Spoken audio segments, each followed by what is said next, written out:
আসলে নবীর মা বাবা কে হবেন এটার বাজেট কি সামাজিকভাবে আপনারা করছেন না আমার আল্লাহ করছে? তাওরাত, জাবুর, ইনজিল কিতাবে নবী কবে আসবে, নবীর মা কে হবে, নবীর বাবা কে হবে, আল্লাহ পাক হাজার হাজার বছর আগে কিতাবে দিয়া রাখছে। এখন আমরা দেশের মানুষ এটা মানতে রাজি না।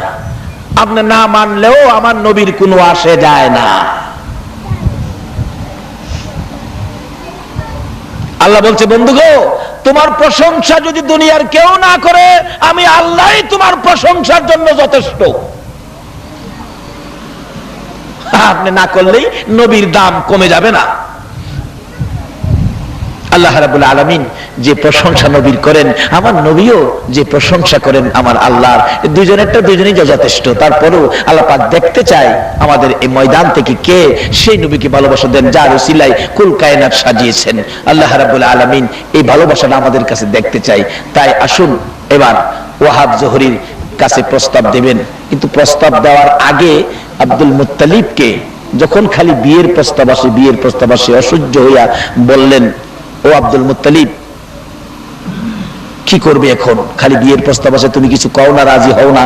তখন খাজা আব্দুল্লাহকে ডাইকা এনে বললেন, বাবা আব্দুল্লাহ, আমি আব্দুল মুত্তালিব আর শান্তি পাইতেছি না খালি তোমার বিয়ার প্রস্তাব লয়ে। তুমি একটা কাজ করো, তোমার চাচার বাড়ি মদিনায় যাও, ওয়াহাব জোহরীর এখানে কয়দিন থাইকাও। তো ওয়াহাব জোহরীর বাড়িতে যাওয়ার পরেও একই ঘটনা, খালি মানুষ এক হয়, এটা কে কি হয় আপনার? আমার ভাতিজা, বিয়া করাইবেন? কি মুশকিলে পড়লাম রে। ওয়াহাব জোহরী কয়, ভাতিজা চলো তোমার লইয়া কিছুদিন জংলায় হরিণ শিহারে জায়গা। ওয়াহাব জোহরী আব্দুল মুত্তালিব নবীজির বাবারে ডাহে, ভাতিজা গ্রামে থাইকা সুবিধা না, চলো জায়গা হরিণ শিহারে জংলায়। বাতিজারে লইয়া জংলায় গেছে। জংলায় যাওয়ার পরে দেহে জংলার হরিণ আয়া আব্দুল্লাহর পায়ে খালি চায় থাকে। হরিণ শিকার করবো কই, হরিণ চায় থাকে, বাঘ আয়া চায় থাকে। সুবহানাল্লাহ করতেন না?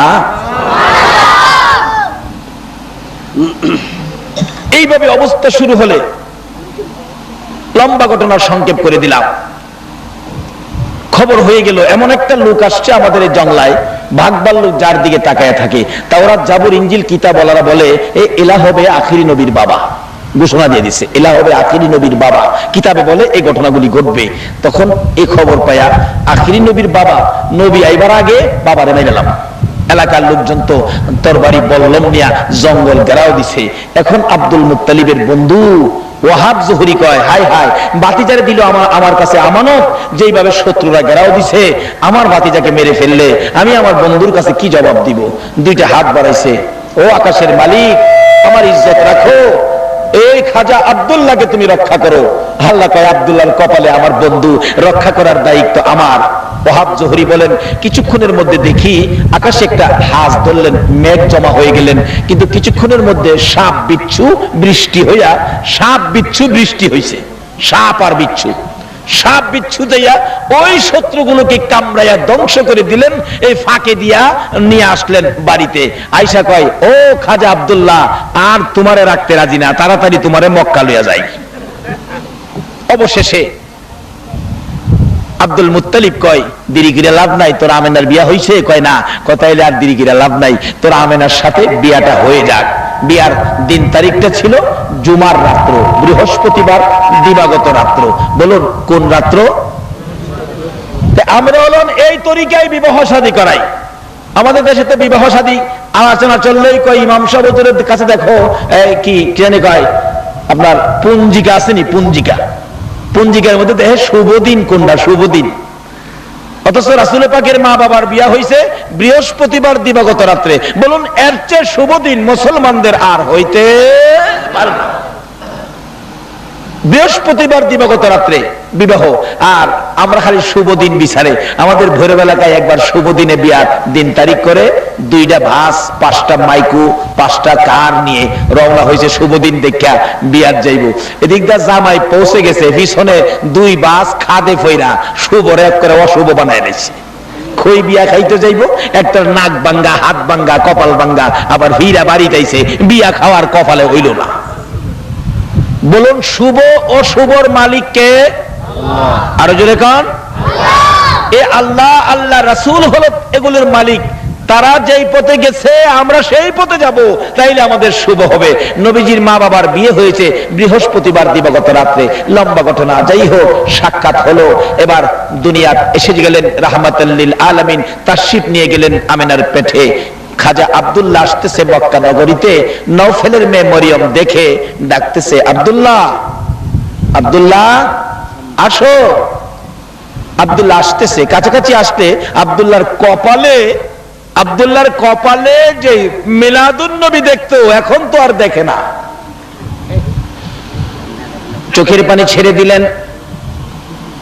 নওফেলের মেয়ে মরিয়ম ঘরের ভিতরে ঢুকতেছেন। নওফেলের মেয়ে মরিয়ম, আব্দুল্লাহ পিছন দিয়া ডাকে, মরিয়ম রে, এতদিন আমাকে ডাকতি, আমার জন্য অপেক্ষায় থাকতি, দাঁড়িয়ে থাকতি, আজকে কেন আমাকে ডাক দিয়ে ঘরের ভিতরে চলে যাও? ও মরিয়ম, দাঁড়াও না। দাঁড়ায় না, চোখের পানি ছেড়ে ছেড়ে বিছানায় পড়ে গেলেন। কাছে বসে ডাকতেছেন, ও মরিয়ম, আজকে কেন এরকম পাগলামি করতেছো? মরিয়ম উঠে বসে জিজ্ঞেস করেন, আব্দুল্লাহ রে, তুমি কি বিবাহ করে ফেলেছো? ও, বিবাহ করেছি। আব্দুল্লাহ, আর তোর কাছে মনের কথা বলে লাভ নাই, আর তোর দিকে তাকাবো না রে। যে জিনিসের জন্য তোকে ভালোবাসতাম, যে জিনিসের জন্য তোর দিকে তাকিয়ে থাকতাম, আজকে সেই জিনিসটা তোর কপালের মধ্যে দেখা যায় না। রে আব্দুল্লাহ, কোথায় বিয়ে করেছো? বিয়ে করেছে মদিনায়। মেয়েটার নাম কি? মেয়েটার নাম আমেনা। মরিয়ম কান্দে, আমেনা গো, তোমার জীবন ধন্য হয়ে গেছে রে আমেনা। ইচ্ছে ছিল আব্দুল্লাহর বউ হবরে, আব্দুল্লাহর বিবি হবরে, মনে বড় আশা ছিল আব্দুল্লাহর বউ হইয়া রাহমাতাল লিল আলামিনের মা হব। আব্দুল্লাহ রে, রাহমাতাল লিল আলামিনের মা হতে পারলাম না, আমেনার ভাগ্য খুলে গেল রে আব্দুল্লাহ। যারে রাহমাতাল লিল আলামিনের মা যখন হতে পারলাম না, কসম খাইলাম রে, জীবনে আর কোনোদিন বিবাহ বসবো না।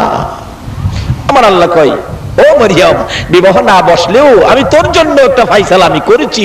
সেই ফাইসালা হাসরের দিন মরিয়ম নামের সকল মহিলাকে আমার আল্লাহ জান্নাতে দিয়ে দিবেন। মিলাদুন নবীর পক্ষে আসুন। বলতেছিলাম, নবী দুনিয়ার জমিনে এসে গেলেন।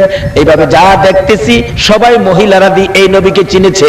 মহিলারা এই নবীর পক্ষে, মহিলারা নবীকে চিনে ফেলেছে, মহিলারা নবীকে বরণ করেছে।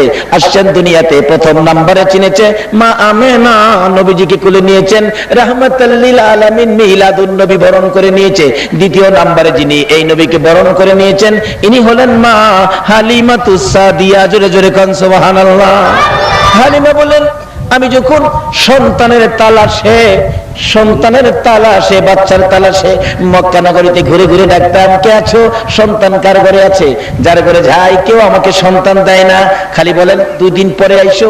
আর যারা দিত, তারা আমার অবস্থা দেখে আমারে দেয় না। আমি গরিব ছিলাম, কাপড় ভালো ছিল না, ছোয়ারি ভালো ছিল না, দুর্বল ছোয়ারি ছিল।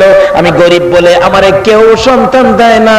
যাইতে যাইতে আমেনার ঘরের দরজার সামনে ডাক দিলাম, কে আছো বাড়িতে? সন্তান আদি আছে কিনা? আমেনা বলেন, আছে, সন্তান নিয়ে যাও। তার বাবারে পাঠাও, কথা বলি, কি দিবেন, কতদিন রাখবো? আমেনা চোখের পানি ছেড়ে দেন, কে গো তুমি? আমি হালিমা, আমি হালিমা। হালিমা রে, আমার সন্তানের বাবা নাই রে, আমার সন্তান এতিম। মা আমেনা বলেন, আমি যখন বলতাম আমার সন্তান এতিম এতিম, আমি দেখেছি আমার শিশু মুহাম্মদ আমার মুখের দিকে তাকাইয়া 2টা চোখের পানি ছেড়ে দেয়। আব্দুল মুত্তালিব এত আদর করতেন আমার নবীকে। আজকে বৃষ্টির জন্য দোয়া চাই, কত জায়গায় দোয়া। গত রাত্রে মাহফিলে দোয়া চাইছেন বৃষ্টির জন্য। আজকে এই নবীর মিলাদ যদি মাইনা নিতা গো, বৃষ্টির দোয়া লাগতো না। দোয়া ছাড়াই নবীর বরকতে বৃষ্টি পাইতা। এই নবীর আগমনের পর মক্কাবাসী সেই আব্দুল মুত্তালিবকে আবার ধরেছিলেন, বৃষ্টি হয় না। আব্দুল মুত্তালিব বলেন, মক্কার মানুষেরা রে, চিন্তা করিস না, বৃষ্টি পাওয়ার জন্য আমার একজন নাতি আছে, এই নাতির বিনিময়ে আমরা বৃষ্টি আনতে পারবো, তোমরা দাঁড়াও। আব্দুল মুত্তালিব নবীজিকে কোলে নিয়ে মা আমিনার কুল থেকে কুলে লইয়া ডাকতেছে, রে আকাশের মালিক দেখ আমার কত সুন্দর নাতি হয়েছে রে, এখানে কাবার মালিক আকাশের মালিক দেখ কত সুন্দর নাতি, তোর যদি আমার নাতির দিকে মায়া হয় রে, আমার নাতি দেখে তোর যদি দয়া হয় রে, আমার নাতির উসিলাই রহমতের বৃষ্টি দিয়ে দে। আব্দুল মুত্তালিব বলেন, এই নাতিকে দেখাইয়া ডাক দিতে দেরি হলো, আকাশের বৃষ্টি হইতে দেরি হলো না। তারপরেও কেন আমরা নবীর চিনি না, নবীর পক্ষে যাইতে রাজি না? শান্তি যদি পেতে চাও গো, এই শান্তির বাহক নবীর পক্ষে রওনা হইয়া যাও। হালিমা বললেন, আমি ডাক দিলাম তার বাবারে পাঠাও, বাবা নাই, এতিম। ও এতিম, আমেনা বুঝছি, এতক্ষণ তোমার সন্তান রয়ে গেছে কেউ নেয় না। ও তোমার সন্তান এতিম, আমেনা গো বেরিয়ে আয়, তোর কপাল আর আমার কপাল বুঝি এক কপাল, তোর সন্তান এতিম কেউ নেয় না, আর আমি গরিব দেখে আমারেও কেউ দেয় না। সব মহিলাদের মধ্যে চলছে এ নবীর মিলাদ, মহিলাদের মধ্যে, এই জন্য মিলাদুন নবী নিয়ে মহিলাদের মধ্যে কোনো দ্বন্দ্ব নাই। দেখি তোর এতিম সন্তানটা কেমন, আমি একটু দেখি। মা আমিনা বলেন, ডাক দিলাম আসো, ঘরের মধ্যে আসো। হালিমা বলেন, আমি ঘরের দিকে যাচ্ছি, যাইতে যাইতে দরজাটার কিনারে গেলাম, ঘরের মধ্যে তাকাইয়া দেখি এটা কেমন এতিম রে, এটা দিয়ে আকাশের পূর্ণিমার চাঁদ। হালিমা বলেন, যতটুকু আমি সামনে বাড়ি ততই রহমত বরকত শান্তিতে আমার কলিজা পর্যন্ত ঠান্ডা হয়ে গেল। দরজার কিনারে দাঁড়াইয়া তাকিয়ে দেখি এমন এতিম রাইখা যাওয়া যায় না। দরজার কিনারে দাঁড়াইয়া ডাকে, মা আমিনার কুলে দেখো চাঁদ উঠেছে। বলুন, মা আমিনার কুলে দেখো চাঁদ উঠেছে, যাহারি প্রেমেতে জাহান পয়দা হয়েছে। হাইরে যাহারি প্রেমেতে জাহান, মা আমিনার নয়নে মনি সৃষ্টি কুলের সেরা যিনি, মা আমিনার নয়নে মনি সৃষ্টি কুলের সেরা যিনি, যিনি পরি ফেরেশতারা সব পাগল হয়েছে, যিনি পরি ফেরেশতারা সব পাগল হয়েছে, যাহারি প্রেমেতে জাহান পয়দা হয়েছে। হাইরে যাহারি প্রেমেতে জাহান। হালিমা বলেন, আমেনা রে দেরি করিস না, দে দে তোর এতিম আমি হালিমার কোলে উঠাইয়া দে। হালিমা বলেন, দুইটা হাত বাড়াইয়া আমি যখন শিশু মুহাম্মদকে কোলে নিলাম, কোলে নেওয়ার সঙ্গে সঙ্গে দেখি এই নবী এত বরকতের নবী গো, এই নবী এত রহমতের নবী গো। আমি হালিমার স্তনে দুধ ছিল না, দুধ শুকিয়ে গিয়েছিল। যখন আমি শিশু মুহাম্মদকে রাহমাতাল লিল আলামিনকে কোলে নিলাম, সঙ্গে সঙ্গে দেখি আমার শুকনা স্তনের মধ্যে দুধের জোয়ার আইসা গেছে। যে নবী শিশু নবীরে কোলে নিলে, যে নবীর পক্ষে গেলে শুকনা স্তনে দুধের জোয়ার আসে, এই নবীর পক্ষে যাওয়া আমাদের দরকার আছে কিনা? আমরাও যাব, ও মা বোনেরা তোমরাও যাও। নবী চিনি না বিধাই তো আজকে বাঙালি জাতির, বিশ্ব মুসলিমের অশান্তি, বিশ্ব মুসলিমের উপর বিপদ। হালিমা বলেন, শুধু শুকনা স্তনে দুধ আসলো এটাই শেষ নয়, আমি শিশু মুহাম্মদকে কোলে লইয়া যাইতে যাইতে আমার সোয়ারির কাছে পৌঁছলাম। সোয়ারিটা দুর্বল ছিল, অন্যদের সোয়ারির সাথে হাইটা কোলাইতে পারতো না। এবার আমি দুর্বল সোয়ারির কাছে আমার শিশু মুহাম্মদকে কোলে লইয়া যখন কাছে গেলাম, যাইয়া দেখি দুর্বল সোয়ারি মোটা তাজা হইয়া আনন্দে আত্মহারা হইয়া নাচতেছে। আল্লাহু আকবার বলো। ওই সোয়ারির উপরে যখন উঠে গেলাম গো, দেখি মেঘের টুকরা এসে মাথার উপর ছায়া দিতেছে। এই নবী লইয়া কেন বাহাদুরি বাড়াবাড়ি করো, এই নবী লইয়া কেন দলাদলি করো? নবীরে চিনো, নবীর পক্ষে আইসা যাও। হালিমা বলেন লম্বা ঘটনা শুরু করলাম যাইতে, যারা সকালবেলা সবল চোয়ারি নিয়ে, শক্তিশালী চোয়ারি দিয়ে সকালে আয়েশা সকালেই চলে গিয়েছে, আমরা বিকাল বেলা শিশু মোহাম্মদকে নিয়ে যখন এখান থেকে ঘোড়া ছাড়লাম, চোয়ারি ছাড়লাম, যাইতে যাইতে যাইতে যাইতে কিছুক্ষণের মধ্যে দেখি যারা সকালে রওনা হইয়া যেখানে আইছিল, আমরা বিকালে রওনা হইয়া তাদের আগে চলে গেছি। তাইলে এই নবীর পক্ষে গেলে লাভ হইতেছে না লস হইতেছে? বাবারা, সংক্ষেপ করলাম, এ নবীর পক্ষে থাকেন। মা বোনেরা, তোমাদের মধ্য থেকেই এই মহিলা দ্বিতীয় নম্বরে মিলাদুন নবী বরণ করে নিয়েছেন হযরতে হালিমাতুস সাদিয়া। তৃতীয় নম্বরে মিলাদুন নবী বরণ করে নিয়েছে মা খাদিজাতুল কুবরা রাদিয়াল্লাহু তাআলা আনহা। আল্লাহু আকবার বলুন। মা খাদিজা বলেন, নবীজির বয়স যখন 25, বলুন কত বছর? 25 বছরে খাদিজার বাড়িতে চাকরি দিলেন নবীজিকে। কারণ খাদিজা বড় ধনাঢ্য ব্যক্তি ছিলেন। খাদিজা শুনছে মোহাম্মদ নামে একটা যুবক, খুব ভালো, খুব চরিত্র ভালো, সত্যবাদী, আচার আচরণ ভালো, সব ব্যাপারে যার ভালো ছাড়া যার আমলের মধ্যে অন্য কোনো কথা ব্যবহার করা যায় না।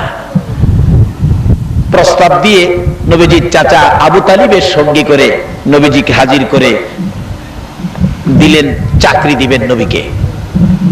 হালিমা বলেন, খাদিজা বলেন আব্দুল মুত্তালিবের ছেলে আবু তালিবকে, আবু তালিব নবীর চাচা, তোমার ভাতিজা চাকরি করতে পারবে নি? তোমার ভাতিজার লেখাপড়া কি? আবু তালিব কয়, আমার ভাতিজা তো লেখাপড়া জানে না। লেখাপড়া জানবো কই? দুনিয়ার কোন শিক্ষক নবীরে লেখাপড়া শিখাইবার ক্ষমতা আছে? নবী এমন এক ভার্সিটিতে লেখাপড়া করেছে যে ভার্সিটির শিক্ষক একজন, ছাত্র হইল একজন। শিক্ষক হলেন রাব্বুল আলামিন, ছাত্র হলো রাহমাতাল লিল, আর দুই আলামিনের খেলা, এখানে অন্য কেউ যাইতে পারে না। কেউ যদি কোন আপনারা আমরার মাদ্রাসাত আয়া নবীজি উর্দু ভাষা শিখছে, আমরার মাদ্রাসাত আয়া নবী উর্দু ভাষা শিখছে, তাহলে বোঝা গেল নবীর উস্তাদ এই দেশে আছে। বলুন, এই কথাটা কি আপনারা মাইনা নিতে পারেন? যারা এরকম কথা ব্যবহার করে তাদের পিছনে কি নামাজ পড়তে পারে?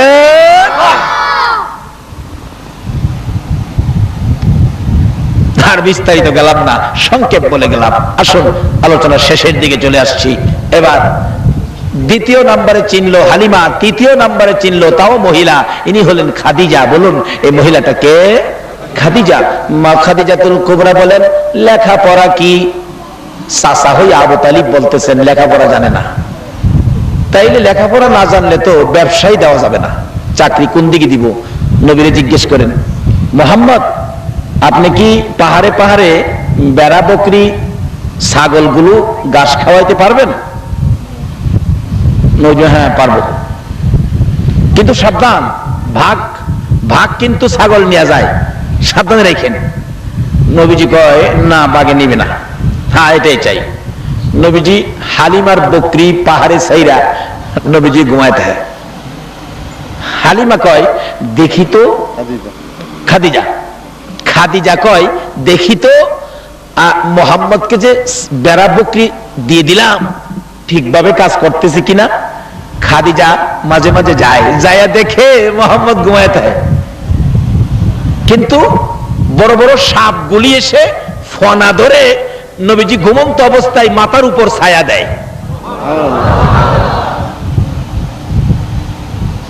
এ নবীর উম্মত যদি হইতে পারেন, আপনাকেও সাপে ছায়া দিবে, জোরে বলুন না সুবহানাল্লাহ। কিন্তু নবীর উম্মতের মধ্যে তো ক্লাস আছে, মিলাদুন নবীর পক্ষের উম্মত হইবেন না বিপক্ষের উম্মত হইবেন? মিলাদুন নবীর পক্ষের উম্মতের বরকত কত। বাদশা ইব্রাহিম ইবনে আদহাম বলকের বাদশা ছিলেন, লম্বা ঘটনা।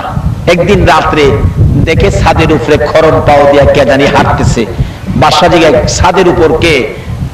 আমি। আমি কে? আরে আমি। কি করো? উট বিচারি। বাদশা কই, ছাদের উপরে উট আছে? ছাদের উপর যেমন উট থাকে না, এত আরামের মধ্যে থেকে আল্লাহ পাওয়া যায় না। বেরিয়ে একটা কম্বল নিয়ে বাদশাহী সাইরা বেরিয়ে গেছে, আল্লাহরে কিভাবে পাইব তালাশ করতে করতে আল্লাহকে করতেছে। একেবারে মিসকিনের মতো একটা কম্বল ছিঁড়তে ছিঁড়তে এত ছোট হয়ে গেছে, কম্বল সিলি করতে করতে নিচে বিছাইলে কম্বল গায়ে দেওয়ার থাকে না, আর গায়ে দিতে গেলে নিচে বিছাইবার থাকে না। একদিন পাহাড়ের উপর কি শীত, বাদশাহ ইব্রাহিম ইবনে আদহাম নিচে কম্বল বিছাইয়া ঘুমাইছে, প্রচন্ড শীত। অবশেষে ডাকতেছে, আল্লাহ গো আমারে কম্বল দাও, আমার শীত করে। আল্লাহ কয়, আমার কি কম্বলের ফ্যাক্টরি আছে? কয়টা তো জিগাইছি না, আমি আখিরি নবীর উম্মত, আমারে কম্বল দাও, আমার শীত করে।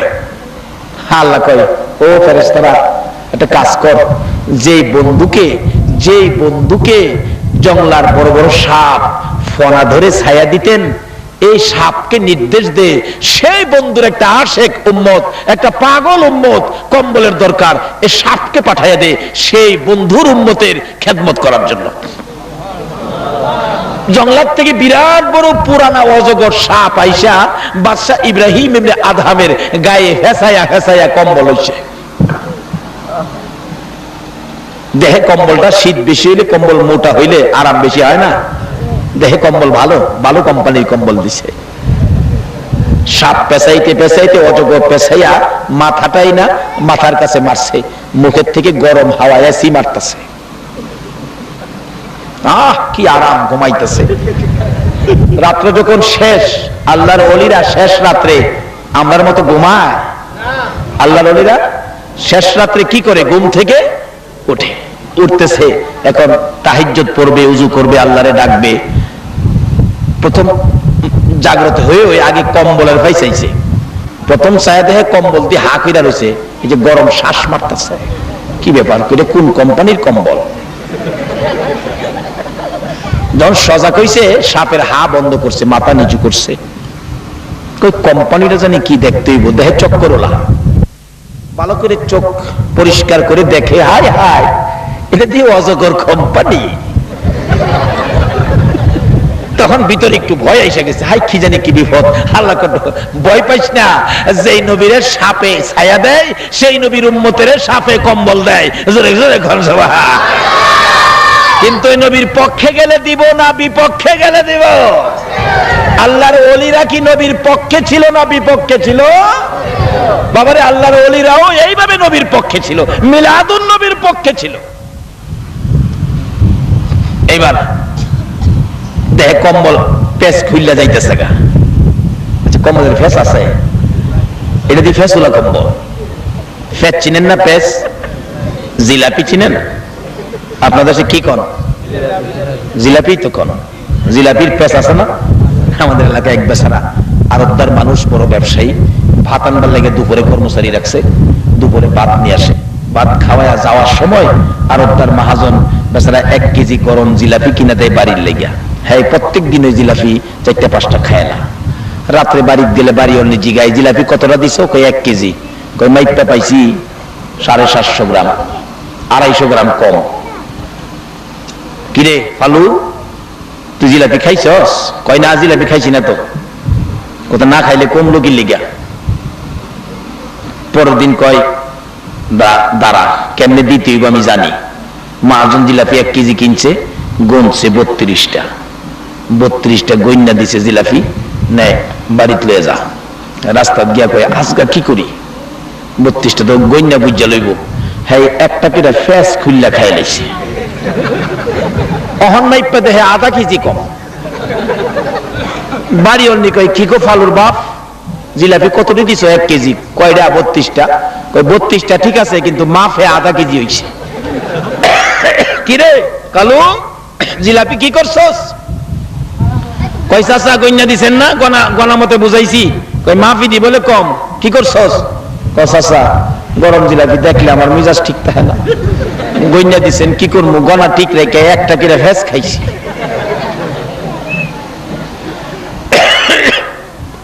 কয় ফেস খাইছস? কালকা তোরে ফেসও গইন্না দেন। ফেস গনছে, জিলাপি গনছে, মাইপা 1 কেজি দিছে। হ্যাঁ, গাছতলাত বইয়া নিরিবিলি চিন্তা করে, আজগা কি করি, ফেসও নাই, খাইতাম না, গইন্না লাইছে। মাইপে বলেছে 32টা গঞ্জালেছে, অহম কি করি কোনো পথ না পায়া একটা কইরা ফেসের সেদ্রু কইরা একটা টান মারে। কি খাইতেছে? কয় না কি খাইতেছে? আরে শিরা শিরা। আপনারা শিরা কোন, আমরা রস কই, জিনিস একটা ওই কি কর। 1 কেজি জিলাপির যা রস ছিল, শিরা ছিল, সব টাইনা খাইছে, সাদা বানাই নিছে খাইয়া। বাড়ি নিয়ে দিছে, বাড়ি অন্য খুললা দেখে জিলাপি আছে, জিলাপির তো রস নাই, শিরা নাই। রাত্রে বাড়িতে এসে খাইতাম না জিলাপি, সাপ পাইতেছি, কি জিলাপি দিলেন? শিরা নাই ভিতরে, কিভাবে খায় বাচ্চারা জিলাপি? কয় কি, আমি তো শিরাওয়ালা জিলাপি দিছি, গরম শিরা। কই দেখেন নাই? কিরে কালু এদিকে আয়, কি করছস? চাচা জিলাপি দিচ্ছেন 1 কেজি মাইপা, গন্যা দিচ্ছেন 32টা, আবার ফেস গনছেন 2.5টা। এই জিলাপি তুই আমার মনটা বাঁচছে না, জীবনটা বাঁচছে না, না খাইয়া কি করবো? অনেক গলাও ঠিক রাখছি, ফেসও ঠিক রাখছি, মাফও ঠিক রাখছি, খালি শিরাটা খাই রাখছি।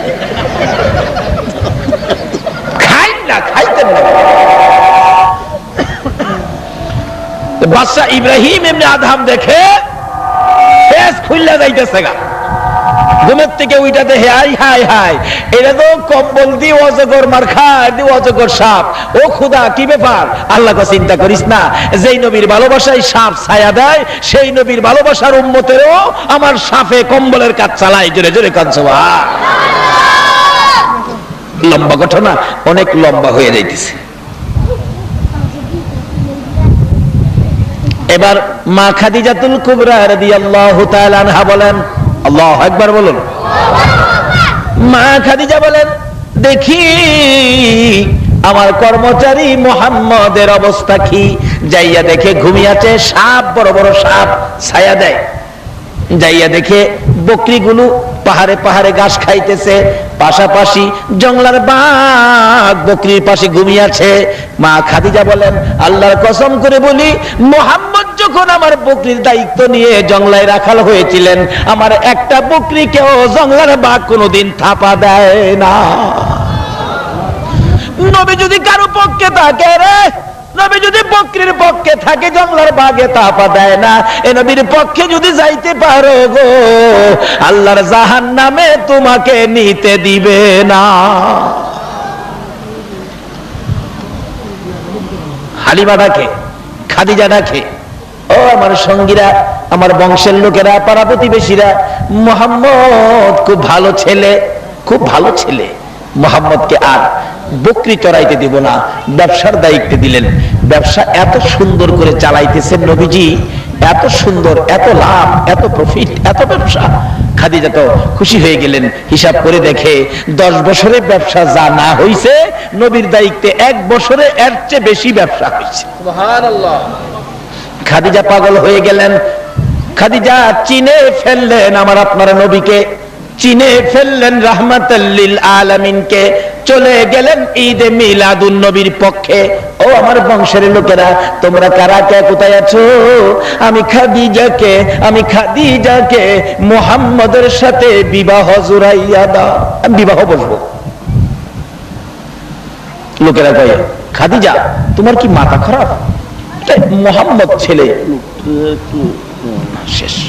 বাবা নাই, বাবা নাই, মা নাই, ছেলেটার এতিম, কিচ্ছুই নাই।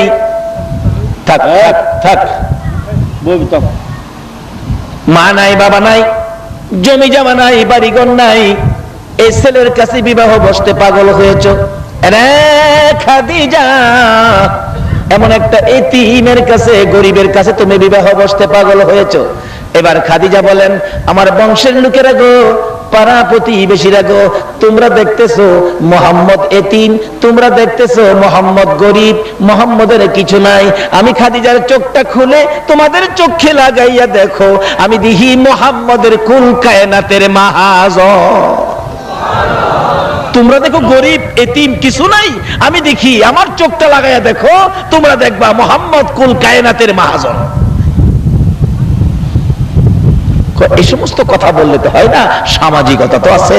এই অবস্থায় তোমাকে বিবাহ দেওয়া সম্ভব নয়। পায়ে ঢেলে দিলাম রে, আমি খাদিজা গরিব হয়ে গেলাম। বলো, আমি গরিব খাদিজা রে ধনী মুহাম্মদের কাছে বিবাহ দিবানি। তৃতীয় নাম্বারে যিনি আমার নবীকে চিনেছিলেন ইনিও ছিলেন মহিলা, মা খাদিজা। চতুর্থ নম্বরে যিনি এই নবীর ভালোবাসায় জীবন দিয়েছিলেন গো, তিনিও ছিলেন মহিলা, হযরতে সুমাইয়া যেদিন নবীর ভালোবাসার মালা গলায় পড়েছিল, নিষ্ঠুর পাষাণ আবু জাহেল সহ্য করতে পারে নাই আমার নবীকে ভালোবাসবে। সুমাইয়া আবু জাহেলের মন মানে না। আবু জাহেল ডাকে, সুমাইয়া বাতিজার পক্ষে গেছস, নিষেধ দিলাম আর কোনোদিন যাবি না। ও সুমাইয়া, যাবি না, আমার কথা শুনবি, বাতিজার কথা শুনিস না। সুমাইয়া ডাকে, আবু জাহেল রে, তোমার কথা শোনার জন্য আল্লাহ বলে নাই, তোমার বাতিজার কথা শোনার জন্য আল্লাহ বলেছে। বলস কি? তোমাকে শাস্তি দিব, দেন শাস্তি, মেরে ফেলবো, মেরে ফেলেন, কষ্ট দিব, কষ্ট দেন, কিন্তু মুহাম্মদের ভালোবাসা ছাড়বো না। চতুর্থ নম্বরে মহিলারাই গেল নবীর পক্ষে। আবু জাহেল, নিষ্ঠুর পাষাণ আবু জাহেল সুমাইয়াকে ঘর থেকে ধরে নিয়ে আসলেন জোর করে। সন্ত্রাসী নিষ্ঠুর আবু জাহেল জোর করে ধরে আইনা মরুভূমির মাঝখানে দাঁড় করাইয়া কেন নবীর পক্ষে গেল, কেন আমার নবীকে ভালোবাসা দিল? ওই সুমাইয়ার পরনের সকল কাপড়গুলো টাইনা টাইনা খুলে রে মরুভূমির মাঝখানে সুমাইয়াকে উলঙ্গ করেছে। সুমাইয়া দুইটা হাত এইভাবে বুকের মধ্যে রেখে চোখগুলি বন্ধ করে লজ্জায় চোখের পানি ছেড়ে কাঁদতেছে। আবু জাহেল ডাকে, মক্কার ছেলেরা রে, কে দেখবি সুমাইয়াকে উলঙ্গ করেছি, আয় আমার ভাতিজার পক্ষে যাওয়ার কারণে সুমাইয়াকে অপদস্থ করতেছি, আয় তোরা দেখে যা। সুমাইয়া কান্দে আর ডাকে, প্রভু গো, আবু জাহেল আমাকে উলঙ্গ করে মক্কার লোকদেরকে ডাকে আমার দেখার জন্য, কিন্তু তোমারে একবারও ডাক দিল না। মাবুদ, তুমি যার প্রেমে সব বানাইছো গো, তোমার বন্ধুর ভালোবাসায় আমি কষ্টের মধ্যে আছি, আমি উলঙ্গ করে দিয়েছে, উলঙ্গ অবস্থায় আছি, তোমাকে তো দাওয়াত দেয় না দেখার জন্য। আমি সুমাইয়া তোমার বন্ধুর পাগলিনী, তোমাকে দাওয়াত দিলাম, আমি সুমাইয়ার একবার দেখা যাও না। এমনি সময় আবু জাহেল বলেন, আল্লাহরে দাওয়াত দেশ দেখার জন্য, দেখি তোর আল্লাহ তোরে দেখে কিনা, এবার আমি মজা বুঝাবো। নিষ্ঠুর পাষাণ আবু জাহেল ঘর থেকে বড় বল্লম নিয়ে আসলেন, বল্লম নিয়ে এসে তলপেটের নিচে সরম জায়গার মধ্যে নিষ্ঠুর আবু জাহেল রে নবীর আশেক মহিলার এত জোরে আঘাত করলো, একেবারে তলপেট ছিদ্র হইয়া জমিনে পড়ে জিহ্বাটা বাহির করে গলাকাটা মুরগির মতো লাফাইয়া লাফাইয়া কান্দে আর ডাকতেছে, তোমার বন্ধুর ভালোবাসায় জীবন দিলাম গো, দাওয়াত দিলাম, দেখা গেল না। আমার আল্লাহ বলেন, জিবরাইল রে, আমার বন্ধুর পাগলিনী সুমাইয়া ডাকে রে, আমার দেখার জন্য রে, দাওয়াত দিল রে, আমার বন্ধুর পাগলিনী সুমাইয়া জীবন দিতেছে।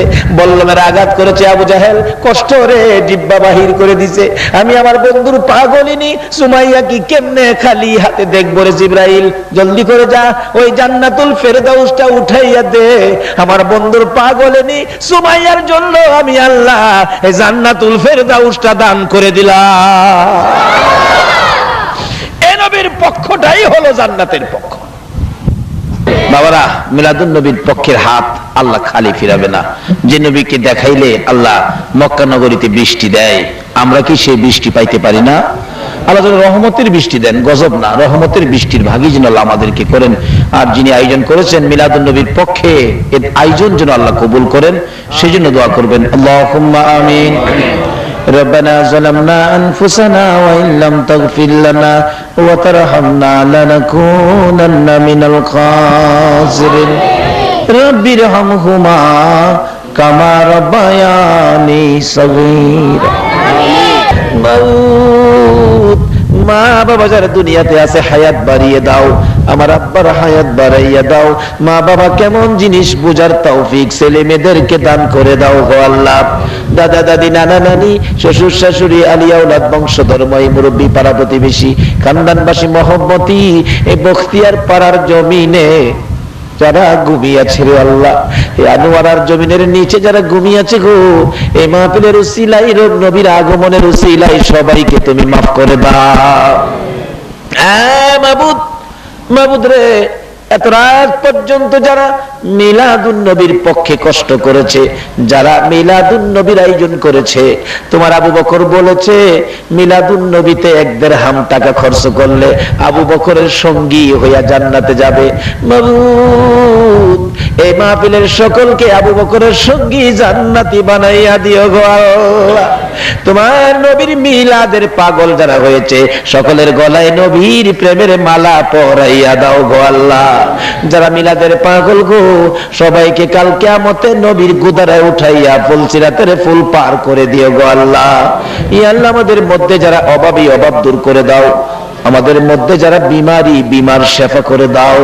ইয়া আল্লাহ, যারা নামাজি নামাজ কবুল করে নাও, যারা নামাজ পড়ে না নামাজের বুঝ দান করে দাও। বেনামাজি বানাইয়া সাদা কাফন গায়ে লাগাইও না গো আল্লাহ।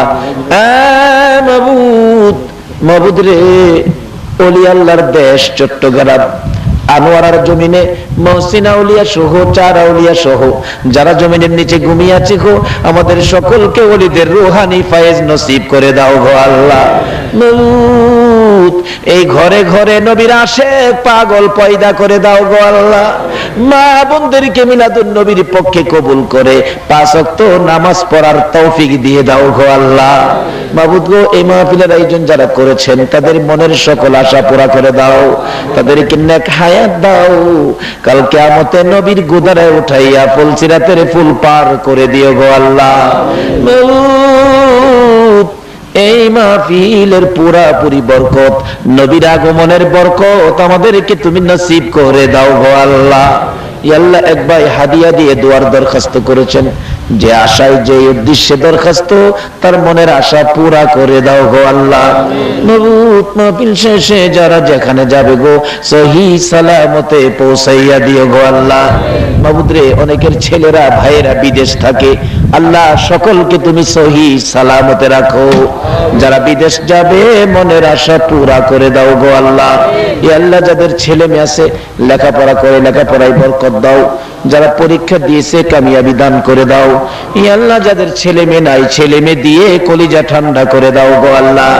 আমাদের সকলকে বেশি বেশি করে নেক হায়াত বাড়াইয়া দাও গো আল্লাহ। ইয়া আল্লাহ, যতগুলো দরখাস্ত করলাম মাহফিলের উসিলাই, দুরূদ ও সালামের উসিলাই, নবীর মিলাদের উসিলাই, নবীর আগমনের উসিলাই, সবগুলো তুমি কবুল করে নাও গো আল্লাহ। মাহফিল শেষে যারা যেখানে যাবে গো, সহি সালামতে পৌঁছাইয়া দিও গো আল্লাহ।